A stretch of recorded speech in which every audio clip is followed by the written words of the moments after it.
Hello प्यारे बच्चों, कैसे हैं आप सब। आशा करती हूँ आप सब सही होंगे। यदि अभी तक आपने इस चैनल को सब्सक्राइब नहीं किया है तो कृपया करके कर लें।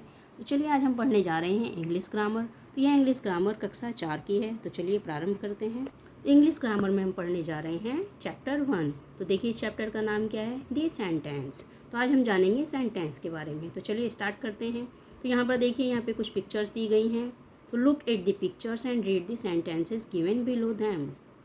तो यहाँ पर देखिए कुछ पिक्चर दी गई हैं, उनके नीचे कुछ सेंटेंसेस दिए गए हैं। तो अब हम इन्हें पढ़ने जा रहे हैं। The farmer is ploughing the his field. तो फार्मर क्या कर रहा है, अपना खेत जोत रहा है। The cobbler mends our shoes. तो ये जो कबलर है ये हमारे शूज सिलता है, यानी कि हमारे जूते सिलता है, मोची। The washer man is washing clothes. तो यहाँ पर देखिए धोबी कपड़े धो रहा है। तो ये जो सेंटेंस है ये किसके आधार पर हैं, पिक्चर के आधार पर हैं। The above group of words make their complete sense. तो ये जो वर्ड्स हैं, मतलब ये जितने भी सेंटेंसेस हैं, ये इनसे क्या पता चल रहा है, हमें एक सेंस पता चल रहा है, यानी कि समझ में आ रहा है कि ये क्या कहना चाह रहे हैं। सो दे आर सेंटेंसेस। तो इसलिए ये क्या कहलाते हैं, इसीलिए ये सेंटेंस कहलाते हैं, यानी कि वाक्य कहलाते हैं। तो now read the following group of words. अब देखिए यहाँ पर कुछ दिए गए हैं, अब हमें इन्हें पढ़ना है। In the night, in the deep forest, in the nest। तो the above group of words do not make their complete sense। तो ये जो लिखे हुए हैं इनसे हमें complete sense पता नहीं चल रहा है, यानी कि ये नहीं पता चल रहा है कि ये क्या कहना चाहते हैं।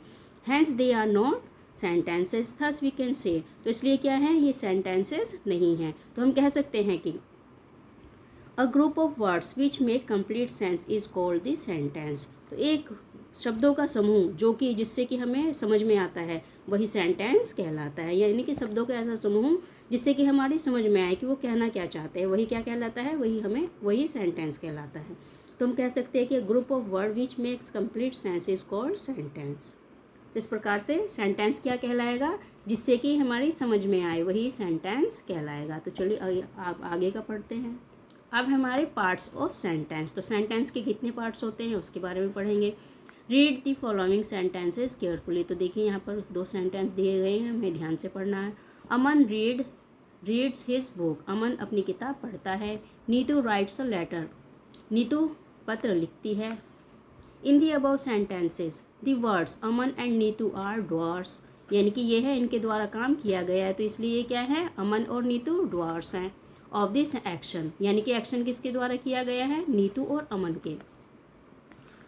While rest part of sentences reads his book and writes a letter are the action done by Aman and Neetu respectively। तो यहाँ पर देखिए ये बाकी कार्य जो है, जैसे read his book और writes a letter, ये किसके द्वारा किया गया है, नीतू और अमन के द्वारा। तो इसलिए क्या है, ये डॉर्स हैं, यानी कि इन्हीं के द्वारा किया गया है। Thus a sentence has 2 parts। तो इसलिए क्या है, सेंटेंस के 2 पार्ट्स होते हैं। पहला होता है सब्जेक्ट और दूसरा होता है प्रेडिकेट। तो अब देखिए सब्जेक्ट जानते क्या होता है। तो subject is the doer of the action और द पर्सन और thing which is talked about. तो सब्जेक्ट क्या होता है, जिसके द्वारा कार्य किया जाता है या जिसके द्वारा एक्शन किया जाता है, वही या जिसके द्वारा बात की जाती है, वो क्या कहलाता है, हमारा सब्जेक्ट कहलाता है। तो इट कैन बी नाउन और प्रोनाउन। तो ये क्या हो सकता है, ये नाउन भी हो सकता है और ये प्रोनाउन भी हो सकता है। Predicate receive the action. तो प्रेडिकेट क्या करता है, प्रेडिकेट करता है एक्शन को रिसीव, यानी कि यहाँ पर ये हो जाएगा सब्जेक्ट और ये हो जाएगा हमारा प्रेडिकेट, जो कि उसके द्वारा किया गया है। अब देखिए सब्जेक्ट और प्रेडिकेट। तो अमन और नीतू ये दोनों सब्जेक्ट हैं। Read his book, writes a letter, ये दोनों प्रेडिकेट हैं। तो समझ में आ गया सब्जेक्ट क्या होता है, जिसके द्वारा कार्य किया जाता है वो सब्जेक्ट होता है, और जो कार्य किया जाता है वो क्या होता है, हमारा प्रेडिकेट। तो इस प्रकार से सब्जेक्ट हो गया जो कार्य कर रहा है, प्रेडिकेट जिसके द्वारा कार्य किया गया। अब है kinds of sentence. There are 4 kinds of sentences. तो यहाँ पर देखिए 4 भाग होते हैं सेंटेंस के, 1 2 3 4।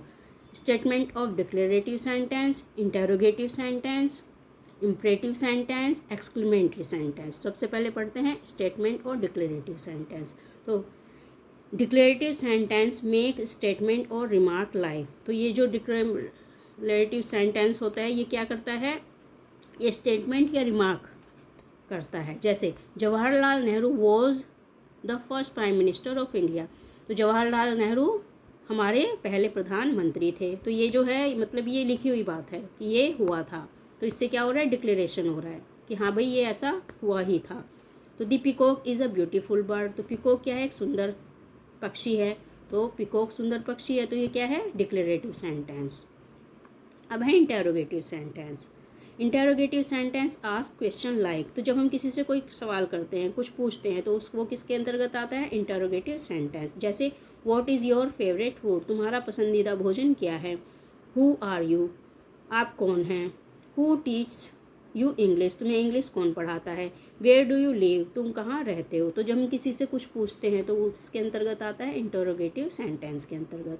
तो देखिए N interrogative sentence end with a question mark, तो इंटेरोगेटिव सेंटेंस हमेशा किससे अंत होता है, क्वेश्चन मार्क। और declarative sentence end with a full stop, तो ये होता है इसका अंत फुल स्टॉप से, और इंटेरोगेटिव का होता है क्वेश्चन मार्क से। तो इस प्रकार से declarative sentence and interrogative sentence. अब अगला भाग देखते हैं। अब है हमारा इम्पेरेटिव सेंटेंस। तो इम्पेरेटिव सेंटेंस क्या होता है, इम्पेरेटिव सेंटेंसेस एक्सप्रेस कमांड और order like please give me your pen, come here. तो आप क्लास में जाते हो, क्लास में आपकी टीचर आपको ऑर्डर देती है come here, give me your book, give me your notebook, तो वो किसके अंतर्गत आता है, इम्पेरेटिव सेंटेंस, यानी कि आज्ञार्थक, हिंदी में कहते हैं इसको आज्ञार्थक। तो जब आपको करने के लिए कहा जाता है या करने के लिए कोई आज्ञा देता है, उसे हम कहते हैं इम्पेरेटिव सेंटेंसेस। तो please give me your pen, कृपया मुझे अपना पेन दो, कम हियर, यहाँ आओ। तो जब हमें कोई करने के लिए कुछ कहता है तो वो किसके अंतर्गत आएगा, इम्पेरेटिव सेंटेंसेस।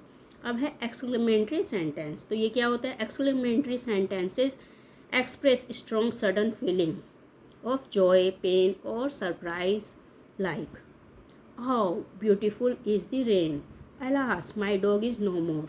तो यहाँ पर देखिए ये क्या होता है, जब कोई चीज़ अचानक से हो जाती है या कोई आपके नज़रों के सामने कोई चीज़ अचानक से आ जाती है, तो आपकी जो सडन फीलिंग होती है, जो आपके द्वारा होती है, चाहे वो जॉय की हो यानी कि खुशी की हो, दुख की हो, सरप्राइज की हो, तो उसी को हम कहते हैं एक्सक्लेमेटरी सेंटेंस। जैसे how beautiful is the rain, यानी कि बारिश कितनी सुंदर है। Alas my dog is no more, हाय मेरा कुत्ता अब जिंदा नहीं है। तो कोई भी चीज़ अचानक से जब होती है तो उसी को हम कहते हैं एक्सक्लेमेटरी सेंटेंस। तो an exclamatory sentence end with an exclamation mark, तो देखिए यहाँ पर ये इसका मार्क्स होता है। और imperative sentence also end with a full stop, तो इम्पेरेटिव सेंटेंस किससे अंत होता है, फुल स्टॉप से।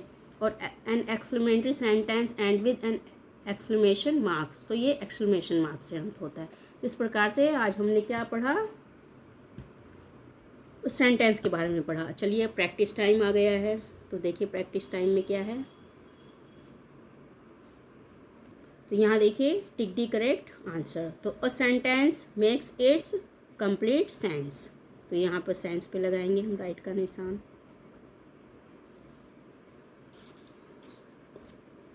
अ sentence begin with capital letter, तो सेंटेंस हमेशा कैपिटल लेटर से बिगिन होता है। A doer of action is called subject, तो सब्जेक्ट कहलाता है जिसके द्वारा कार्य किया जाता है। An interrogative sentence end with a question mark, इस प्रकार से ये हमारे हो गए हैं टेक द करेक्ट ऑप्शन। तो आई थिंक चैप्टर आपको अच्छे से समझ में आ गया होगा। यदि समझ में आए तो चैनल को सब्सक्राइब कीजिए, लाइक और शेयर कीजिए, ताकि लगातार आपको इसी प्रकार से और भी चैप्टर मिलते रहें।